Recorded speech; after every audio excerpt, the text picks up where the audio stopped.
It's time to look at a Nendoroid that exists entirely inside you. By which I mean you.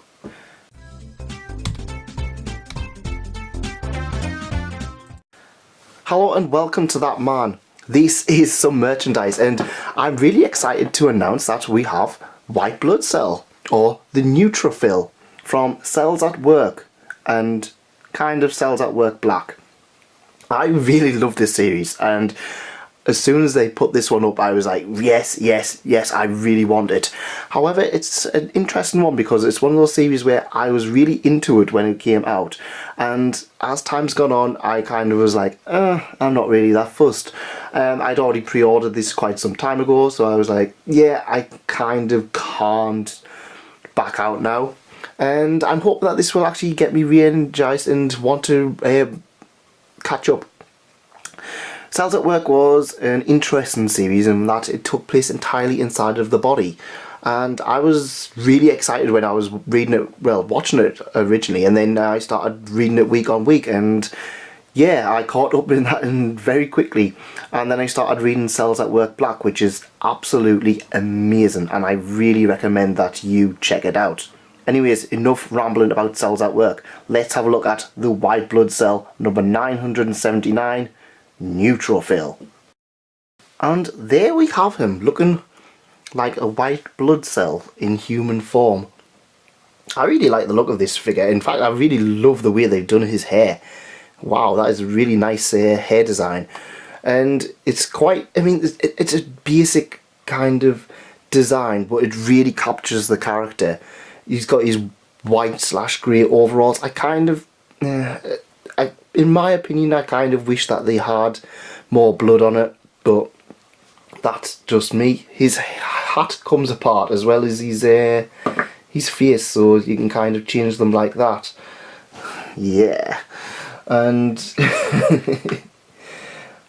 it's kind of weird. I would have thought the cap was like removable, but obviously not. That means they would have had to sculpt this hair like all the way along. And on the back he's got his little warning signal thing, which doesn't flip up. You actually get a separate one. So this obviously comes apart. There we go. So we can put, oh, they've even sculpted beyond there as well. That's pretty darn nice. And yeah, white blood cell on the top of his cap, and his number 1146 as designated in the series.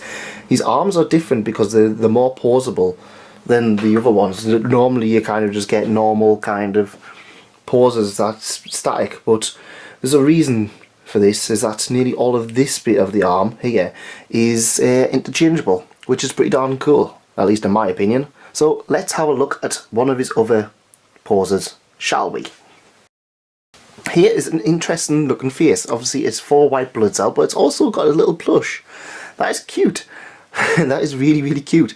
Sadly it's one of those ones where it's like white blood cell's more of an action character, and I kind of feel the blush is only there and required if you had red blood cell, who isn't even announced, unfortunately. I'm hoping for season 2 they do go out and say red blood cell available as soon as it comes out. Platelet is getting released, or has it been released? In fact, did I even order Platelet? I think Platelet was one where I was like, oh, I really like white blood cell as a character. And to the point I even cosplayed him straight away when he came out for Halloween as well. And but I like Platelet, but I think at that point I was kind of like, I was a bit done with the series, and so I kind of skipped out on Platelet until red blood cell would get announced. But yeah, this is a cute looking design. I really like that pose. I really like his faces in general. They're all very to the character, and they don't feel like I could see them on another character. That's the point I think I'm trying to make. But yes, nice little blushing one, which is going to be there if you want to have your white blood cell with a little bit more personality. And there we go. I really like that. This is obviously the one that most people are going to display him as, because it's the action pose, and I always loved how they were just like destroying all the bacteria and blood was coming all over them, and then they were kind of like, yeah, I was like, where do they get washed? How do they get this all cleaned? But maybe that was just me.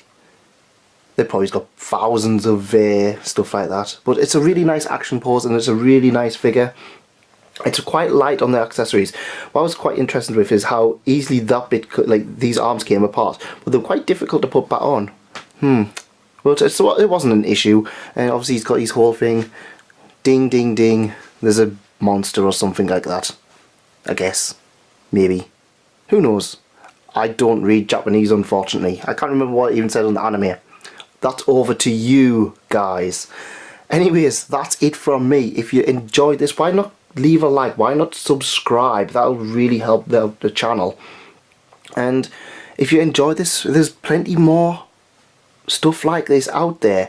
I've got stuff on Laid Back Camp, the cutest Nendoroid ever, and one of the most obscure Nendoroids from a series that really went under the radar in Meteora. Check them out if you've got time. Thank you for coming. Thanks again for staying. Goodbye.